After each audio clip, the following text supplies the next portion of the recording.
Hello दोस्तों, बच्चे और बचपन फर्स्ट पेपर का थर्ड यूनिट इस वीडियो में पढ़ेंगे। बाल विकास के परिप्रेक्ष्य, perspectives of child development. 10 number का आपका ये यूनिट है। छोटे प्रश्न तो आएंगे ही आएंगे, साथ में एक बड़ा निबंधात्मक प्रश्न भी इस यूनिट से बनने वाला है। सभी चुनिंदा महत्वपूर्ण टॉपिक जो आपके इस यूनिट को ओवरऑल कंप्लीट कर रहे हैं, उन सभी टॉपिक्स को कवर करेंगे। कम से कम टाइम में समझने की कोशिश करेंगे, बाकी प्रीवियस वीडियोज़ की तरह ही। तो आपको ध्यान से सारी बातों को समझना है और इन वीडियोज़ में, इन क्लासेस में जो हम डिस्कस कर रहे हैं उतना आप ज़रूर से कवर करते हुए चलें। उससे आपका काम हो जाने वाला है। बिल्कुल भी मन में, अपने दिमाग में बिल्कुल भी 1% भी संकोच ना लाएं। इतनी चीज़ें आप कवर कर लेंगे तो आपके एग्जाम में सफिशिएंट आपका काम हो जाने वाला है, तो कोई भी टेंशन नहीं लेनी है। 3 महत्वपूर्ण टॉपिक हम कवर करेंगे इसमें। एक तो प्रस्तुतकर्ता कौन है, इसका शिक्षा मनोविज्ञान विशेषज्ञों को लेकर के बात करेंगे। विषय विशेषज्ञों को लेकर के शिक्षा मनोविज्ञान, उसको लेकर के बात करेंगे। और ग्रुप 3 में हम बात करेंगे मुख्य बिंदु, विकास की अवधारणा और आयाम को लेकर के, विकास के महत्वपूर्ण सिद्धांतों को लेकर के, विभिन्न अवस्थाओं को लेकर के, और इस बीच शिक्षक की क्या भूमिका रहती है बालक के ओवरऑल डेवलपमेंट में, तो उसको लेकर के भी हम बात करने वाले हैं। एक स्वस्थ शरीर में स्वस्थ मन निवास करता है, ऐसा कहना है अरस्तू का। तो 1 नंबर का प्रश्न, ऐसे भी छोटे छोटे प्रश्न बनते हैं जिनको भी आप ध्यान से समझते हुए चलें।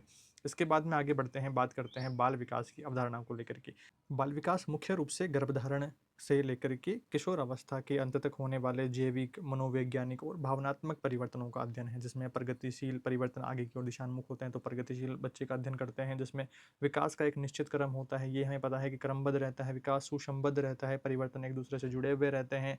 विकास बनाम वृद्धि को लेकर के हम बात करें तो विकास क्या रहता है, शरीर का ओवरऑल डेवलपमेंट रहता है, और वृद्धि सिर्फ एक शरीर के हिस्से को लेकर के एक क्रम में जो वृद्धि रहती है, वृद्धि केवल शारीरिक और मात्रात्मक एक उम्र पर रुक जाती है। तो शारीरिक और मात्रात्मक होती है और एक उम्र पर रुक जाती है। जबकि विकास की हम बात करें तो व्यापक ओवरऑल डेवलपमेंट की बात हो रही है, कॉम्प्रहेंसिव डेवलपमेंट की बात हो रही है, और गुणात्मक क्वालिटेटिव ये परिवर्तन हो रहा है, और यह जीवन पर्यंत चलता रहता है, लाइफ लॉन्ग चलता रहता है। तो ये सारी बातें यहाँ पर ध्यान रखनी है। इसके बाद में बात करें विकास से संबंधित प्रमुख जो मान्यताएं हैं, मेजर थ्योरीज, उनकी बात करें तो एक तो जैविक परिपक्वता को लेकर के हमें समझना है कि आनुवांशिकता द्वारा प्राकृतिक नियमों से तय होता है, यानी कि पीढ़ी दर पीढ़ी चलता रहता है। व्यवहारवादी से बात करें, व्यवहारवादी सिद्धांत को लेकर के, तो वातावरणीय कारकों और उद्दीपन प्रक्रिया को लेकर के स्टिमुलस रेस्पॉन्स पर जोर दिया गया है। प्रतिपादक हैं इसके John B Watson, B F Skinner. और यहाँ जैविक परिपक्वता के प्रतिपादक की हम बात करें तो यहाँ पर जी स्टेनले हॉल और अर्नोल्ड गैसेल का नाम ध्यान रखना है। थोड़ा आप हल्का फुल्का याद रखें, बाकी बेसिक पॉइंट्स में ज़्यादा कुछ नहीं पूछा जाएगा। बात करें संज्ञानात्मक विकास को लेकर के, तो बच्चों को अपनी समझ, कल्पना, तर्क क्षमता महत्वपूर्ण आदि यहाँ पर रहते हैं, और इसके प्रतिपादक हैं जीन पियाजे। सामाजिक और सांस्कृतिक सिद्धांत की हम बात करें तो सीखना एक सामाजिक प्रक्रिया है जो कि समाज की हिस्सेदारी होती है, और इसके प्रतिपादक हैं जेव वाइगोत्स्की। ये कुछ बेसिक नाम आपको यहाँ पर ध्यान रखने हैं। इसके बाद में बात करें विकास के विभिन्न आयामों को लेकर के, तो यहाँ पर सबसे पहले आपको ध्यान रखना है कि विकास जो शारीरिक होता है तो उसमें शरीर, मस्तिष्क, गामा कौशल आदि का विकास होता है। संज्ञानात्मक की हम बात करें, कॉग्निटिव की तो सोचने, तर्क करने, समस्या का समाधान करने जैसे डेवलपमेंट होंगे। संवेगात्मक की बात करें तो इमोशनल डेवलपमेंट आएगा, प्रेम, क्रोध, भावनाओं पर नियंत्रण आ जाएगा। नैतिक मोरल डेवलपमेंट की बात करें तो सही और गलत की पहचान करना आ जाएगा। सामाजिकता जो रहेगी, परिवार व समाज के साथ में सामंजस्य स्थापित स्थापित करने की जो समझ है वो आ जाएगी। महत्वपूर्ण तथ्य है, ये सभी जो आयाम हैं परस्पर आपस में संबंधित है, इंटर रिलेटेड है, और एक में कमी दूसरे को प्रत्यक्ष रूप से प्रभावित भी करती है। तो ये विकास के विभिन्न आयाम ध्यान रखने हैं। इसके बाद में बात करें शारीरिक विकास की दिशा प्रमुख जो सिद्धांत है, तो कैसी दिशा रहती है, तो पहला बिंदु ध्यान रखना है मस्तकोद्मुखी, यानी कि मस्तिष्क से विकास जो है सिर से पैर की ओर, मस्तकोद्मुखी क्रम इसका रहता है। तो सिर से पैर की ओर, हेड टू टो, और इसकी दिशा में रहता है। उदाहरण के लिए भ्रूण में पहले सिर विकसित होता है और फिर धड़, और फिर अंत में पैर विकसित होते हैं। और बात करें दूसरा सिद्धांत जो है निकट दूर क्रम का, तो प्रोक्सीमोडिस्टल सीक्वेंस, और ये जो मस्तकोदोन्मुखी था तो ये सेफेलोकोडल सीक्वेंस था, और जो निकट दूर क्रम का है तो ये प्रोक्सीमोडिस्टल। इसमें विकास शरीर के केंद्र से बाहर की ओर, सेंटर टू फ्रीफेरे ओ की ओर होता है। उदाहरण के लिए पहले रीढ़ की हड्डी का विकास होगा, फिर हाथों का, और फिर अंत में उंगलियों का विकास, जो कि चित्र में आप देख पा रहे हैं। तो पहले अंदर से होकर के हड्डियों से पहले रीढ़ की हड्डी का विकास, फिर हाथों का, इस प्रकार से फिर अंगुलियों का। और जो मस्तकोदोन्मुखी होता है तो पहले सिर का विकास, सिर का निर्माण, और फिर बाकी शरीर का निर्माण। तो इस प्रकार से ये ध्यान रखना है, और परीक्षा के दृष्टिकोण से दोनों ही क्रम सर्वाधिक महत्वपूर्ण है, तो दोनों को अच्छे प्रकार से समझ लेना है। बाकी आगे हम बढ़ते हैं और बात करते हैं विकास के अन्य प्रमुख सिद्धांतों को लेकर के। निरंतरता का सिद्धांत, इसमें देखिए विकास जन्म से मृत्यु तक चलने वाली निरंतर प्रक्रिया है, कभी धीमी तो कभी तेज, तो निरंतरता का सिद्धांत है। सामान्य से विशिष्ट की ओर सिद्धांत की बात करें तो बच्चा पहले सामान्य क्रियाएं सीखता है, फिर विशिष्ट सीखता है। जैसे कि पहले पूरा हाथ हिलाना सीखता है, बाद में उंगलियों से पेन पकड़ना। जैसे पहले हाथ पर नियंत्रण बचपन में, फिर धीरे धीरे उंगलियों पर नियंत्रण, और फिर एक जो उम्दा कारीगर के रूप में वो निखर के आता है। जैसे मान लीजिए कोई आर्टिस्ट बन रहा है, स्केच बना रहा है, तो पहले वह हाथ पर नियंत्रण, खुद की बॉडी पर नियंत्रण, फिर वो स्केच बनाने के लिए उंगलियों पर नियंत्रण, फिर पेन पर नियंत्रण। तो इस तरह से सामान्य से विशिष्ट की ओर विकास होता है, डेवलपमेंट होता है। व्यक्तिगत विभिन्नता की हम बात करें तो यद्यपि विकास का जो क्रम है वो समान सा ही रहता है, फिर भी हर एक बच्चे की विकास की दर अद्वितीय यानी कि अलग अलग होती है। हर एक बच्चे का डेवलपमेंट अलग अलग होता है, मानसिक हो चाहे शारीरिक हो, तो सबका अलग अलग रहता है। परिपक्वता और अधिगम को लेकर के हम बात करें तो विकास इन दोनों की अंतःक्रिया का परिणाम है। परिपक्वता क्षमता देती है और अधिगम उसे निखारता है, जो कि सब बच्चों का अलग अलग रहता है। उनके सीखने की स्पीड अलग अलग रहती है, उनकी परिपक्वता जो उनका डेवलपमेंट है वो भी अलग अलग स्पीड से रहता है। तो ये कुछ प्रमुख सिद्धांत हैं जो आप ध्यान रखेंगे। विकास को प्रभावित करने वाले कारकों को लेकर के भी एक इंपॉर्टेंट टॉपिक रहता है, जिसमें कि आपको जरूर से ध्यान में रखना है महत्वपूर्ण बिंदु। तो वंशानुक्रम के सिद्धांत को लेकर के हम बात करें तो माता पिता से प्राप्त जो जन्मजात गुण हैं, रंग रूप का, मानसिक क्षमताओं का, ये यहाँ पर रहता है जन्मजात गुण। और विकास की जो सीमा है ये भी तय करता है कि बच्चे, जैसे माता पिता अगर बौने हैं तो बच्चा भी बौना हो सकता है, माता पिता लंबे हैं तो बच्चा भी लंबा। तो इस तरह से उनमें विकास की जो सीमाएं हैं, लिमिट्स हैं, वो तय हो जाती हैं, तो लगभग वैसा ही बच्चा उनका रहेगा। परिवेश की हम बात करें तो इन्वायरमेंट भी काफ़ी प्रभावित करता है बालक के विकास को। तो परिवार, समाज, विद्यालय, उसकी संस्कृति भी प्रभावित करती है, यह विकास को दिशा देता है। पोषण और जनसंचार माध्यम के भी यह अहम हिस्से रहते हैं, और इस प्रकार से विकास जो रहता है वो वंशानुक्रम और वातावरण का गुणज आप इसे कहेंगे। वंशानुक्रम और वातावरण साथ साथ चलेंगे तो विकास हो जाएगा, तो ये बातें आप ध्यान में रखेंगे। इसके बाद में बाल विकास की विभिन्न अवस्थाओं को लेकर के भी महत्वपूर्ण बिंदु इस यूनिट में ध्यान रखना है, जिसमें आपको ध्यान रखना है कि गर्भावस्था से विकास शुरू हो रहा है, 9 महीने तक गर्भावस्था, गर्भधारण से जन्म तक सबसे तीव्र शारीरिक विकास इसी बीच होता है। फिर शिशुअवस्था रहेगी 0 से 2 वर्ष के बीच, बड़ों पर निर्भरता, इंद्रियों द्वारा सीखना, ये रहेगा शिशुअवस्था में। पूर्व बाल्यावस्था की बात करें 2 से 6 वर्ष तक, शाला पूर्व आयु इसे कहेंगे, प्री स्कूल एज, और भाषा विकास इसमें तीव्र गति से रहेगा।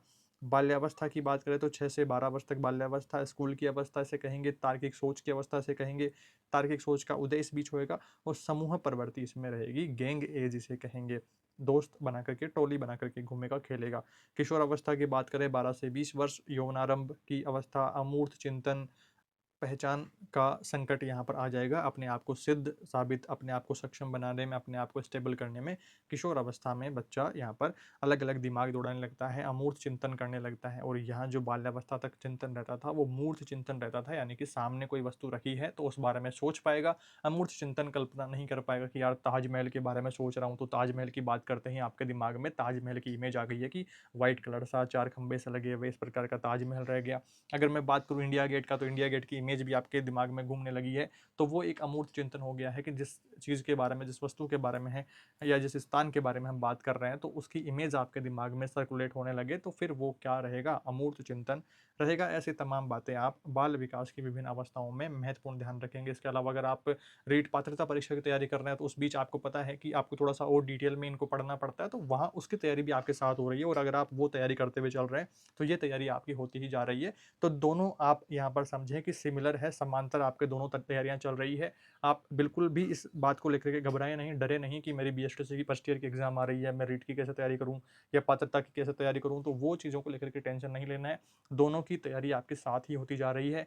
काफ़ी सारे टॉपिक, मैं कहूँगा कि 60 से 70% ऐसे टॉपिक हैं जो आपको पात्रता परीक्षा में भी देखने को मिलेंगे। अगर जो लोग पात्रता परीक्षा की अच्छे से तैयारी कर रहे हैं, बीएसटीसी फर्स्ट ईयर के एग्जाम्स को बहुत ईजिली कवर अप कर लेने वाले हैं अपनी क्लासेस से, तो बिल्कुल भी टेंशन नहीं लेनी है। लगातार क्लासेस को देखना है, सारी वीडियोस को देख करके आप बहुत कम समय में ही अपना सिलेबस कवर कर लेंगे, तो इस चीज़ को लेकर के भी टेंशन नहीं लेनी है।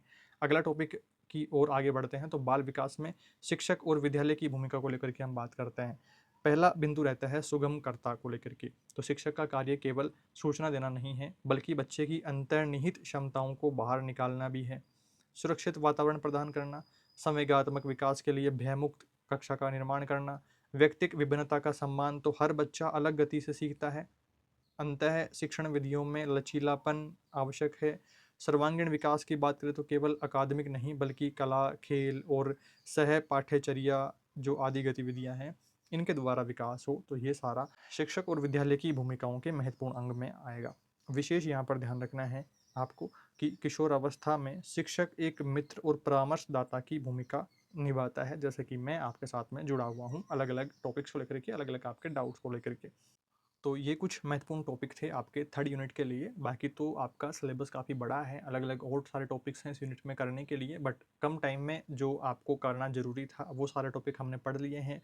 क्विक एक रिवीजन कर लेते हैं। वृद्धि की बात आती है तो केवल मात्रात्मक, केवल क्वांटिटेटिव एक आयु पर ये रुक जाती है। एक केवल मात्रात्मक डेवलपमेंट हो रहा है, मात्रात्मक परिवर्तन हो रहा है और एक आयु विशेष पर यह रुक जाती है। बात करें विकास को लेकर के तो गुणात्मक इसमें क्वालिटी आती है और मात्रात्मक भी रहता है, और जीवन पर्यंत ये कुछ ना कुछ परिवर्तन चलता रहता है, कुछ ना कुछ हम सीखते रहते हैं।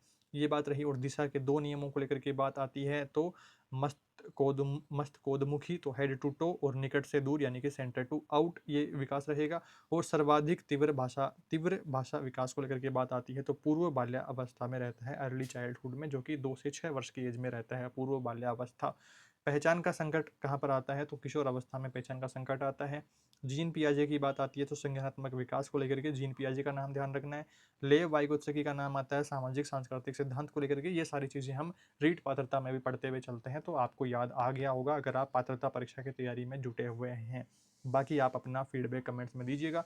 मूल सूत्र को लेकर के बात आती है तो विकास बराबर वंशानुक्रम यानी कि H गुणा वातावरण यानी कि D इन्वायरमेंट। तो इस प्रकार से आप ये फॉर्मूला भी ध्यान रखेंगे। परीक्षा के लिए इस यूनिट से किस तरह के प्रश्न बन सकते हैं तो विकास सिर से पैर की ओर होता है, यह सिद्धांत क्या कहलाता है, तो उत्तर क्या है मस्तकोद्योन्मुखी। बाल्यावस्था की सामान्य आयु सीमा क्या है तो 6 से 12 वर्ष की। और लघु उत्तरीय प्रश्न में आ सकता है कि वृद्धि या ग्रोथ और विकास में मुख्य अंतर, ये एक महत्वपूर्ण टॉपिक रहता है, पूछे जाने वाला प्रश्न है। विकास में व्यक्तिक विभिन्नता को लेकर के प्रश्न पूछा जाता है। बाल विकास के प्रमुख सिद्धांतों को सविस्तार से वर्णन करिए, निबंधात्मक में ऐसा प्रश्न आ सकता है। विकास आनुवंशिकता और परिवेश का गुणनफल होता है, इस कथन की विस्तृत व्याख्या करिए। ऐसे कुछ प्रश्न आपको इस यूनिट से पूछे जा सकते हैं।